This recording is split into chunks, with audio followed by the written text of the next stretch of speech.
Welcome to Allapaka Srinivas YouTube channel.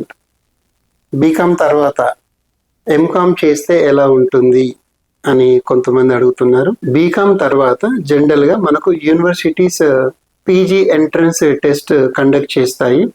అన్ని యూనివర్సిటీలు, Kakatiya university కానీ, ఆంధ్ర యూనివర్సిటీ కానీ, ఉస్మానియా యూనివర్సిటీ కానీ, ఈ పీజీ ఎంట్రన్స్ టెస్ట్ క్వాలిఫై అయితేనే ఆ మార్క్స్ని బేస్ చేసుకొని మనకు సీట్ అలాట్మెంట్ చేయడం జరుగుతుంది. మంచి మార్క్స్ వచ్చిన వాళ్ళకి క్యాంపస్లోనే సీట్ వస్తుంది ఎంకామ్లో. ఫస్ట్ ప్రయారిటీ ఎంకామ్లో అకౌంట్స్ అండ్ ఫినాన్స్ తీసుకోండి. అకౌంట్స్ అండ్ ఫినాన్స్ తీసుకుంటే మీకు ఫ్యూచర్ చాలా బాగుంటుంది.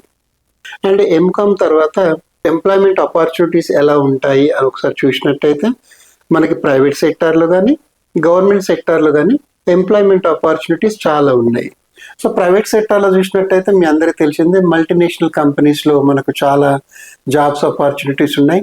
అకౌంట్స్లో కానీ, ఫినాన్స్లో కానీ, especially in multinational companies like IBM కానీ, యాక్సెంచర్ కానీ, విప్రో కానీ, టీసీఎస్ కానీ, ఫ్లెక్స్ట్రానిక్స్ కానీ, హెచ్సిఎల్ కానీ, ఇలా చాలా కంపెనీస్లో మనకి అకౌంట్స్ అండ్ ఫినాన్స్లో చాలా వేకెన్సీస్ ఉన్నాయి.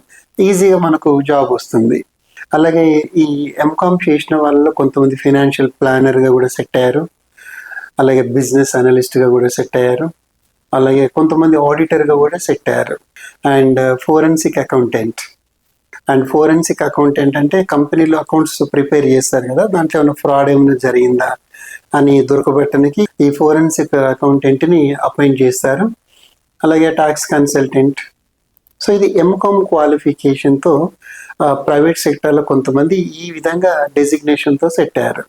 సో గుర్తుంది కదా, management accountant, investment banking, financial analyst, forensic accountant, tax consultant, financial planner, business analyst, risk analyst and auditor. And MCom క్వాలిఫికేషన్తో అబ్రాడ్ వెళ్ళొచ్చు అని అడుగుతున్నారు. సో ఎంకామ్ క్వాలిఫికేషన్తో అబ్రాడ్ కూడా వెళ్ళొచ్చు. ఇది ఎందుకంటే ఇది సాంప్రదాయకమైన కోర్సు, ఇది ఎప్పటి నుంచో ఉంది. ఎంకామ్ అయిపోయాక మనము NET, national eligibility test, junior research ఫెలోషిప్కి మనం క్వాలిఫై అయిపోయినాం అనుకోండి. సో మనము ఈ 5 సంవత్సరాలు ఏదైనా మనకు నచ్చిన యూనివర్సిటీలో పిహెచ్డి చేస్తూ అండ్ హ్యాపీగా మన ఎడ్యుకేషన్ కంటిన్యూ చేయొచ్చు. అండ్ మంత్లీ స్టైపెండ్ కూడా వస్తుంది. మనకు మంత్లీ స్టైపెండ్ మినిమం 30,000 నుంచి 35,000 వరకు స్టైఫండ్ కూడా వస్తుంది. సో ఈ స్టైఫండ్ని మనం ఈ పిహెచ్డి చేస్తూ దానికి వాడుకోవచ్చు. అలాగే ఇంకా మనం గవర్నమెంట్ కాంపిటేటివ్ ఎగ్జామ్స్ ప్రిపేర్ అవుతాం కదా, గ్రూప్ 1 కానీ, గ్రూప్ 2 కానీ, గ్రూప్ 3 కానీ, గ్రూప్ 4 కానీ, జూనియర్ కాలేజ్ లెక్చరర్ కావచ్చు, డిగ్రీ కాలేజ్ లెక్చరర్స్ కావచ్చు. సో అలాంటి కాంపిటేటివ్ ఎగ్జామ్స్కి ప్రిపేర్ కానికి మనకి స్టైఫండ్ అనేది ఒక చిన్న చేయుతని ఇస్తుంది అండ్ ధైర్యాన్ని కూడా ఇస్తుంది. చాలామంది బీకామ్ అయిపోగానే ఎంబీఏకి వెళ్తున్నారు. సో అంటే ఈ ఎంకామ్లో చేరే వాళ్ళు తక్కువైపోతున్నారు. సో దీంట్లో చాలా తక్కువ మంది చేరుతున్నారు కాబట్టి వీళ్ళకి బయట మార్కెట్లో పెద్దగా కాంపిటీషన్ ఏం లేదు. సో ఇది ఎవర్ గ్రీన్ కోర్సు. కొంతమందిని చూశాను, బీకామ్ తర్వాత ఎంకామ్ చేయి అని చెప్తా కదా, వాళ్ళందరూ అంటారు అదేందబ్బా అంటే, బీకామ్ తర్వాత ఎంకామ్ ఏం సార్, ఎంబీఏ చేద్దాం అనుకుంటున్నాం మేము అంటారు. ఈ ఎంకామ్ని తీసి పడేస్తున్నారా ఎంకామ్ అని. మనం ఈ దేన్నైతే తీసి పడేస్తామో అదే మనల్ని కాపాడుతుంది. దేన్నైతే ప్రేమగా దగ్గర తీసుకుంటామో అదే మనల్ని దూరం చేస్తుంది. ఒకటి గుర్తుపెట్టుకోండి.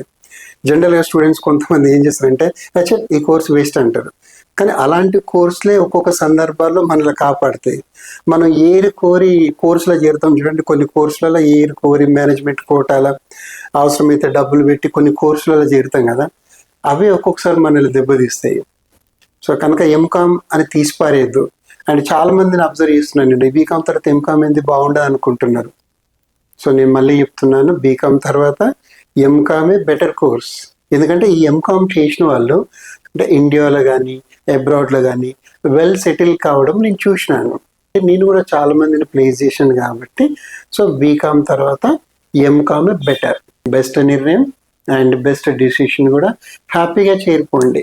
గవర్నమెంట్ కాలేజీలో సీట్ వస్తే గవర్నమెంట్లో చేరిపోండి. ఒకవేళ ప్రైవేట్ కాలేజీలో సీట్ వస్తే ప్రైవేట్ కాలేజీలో చేరిపోండి.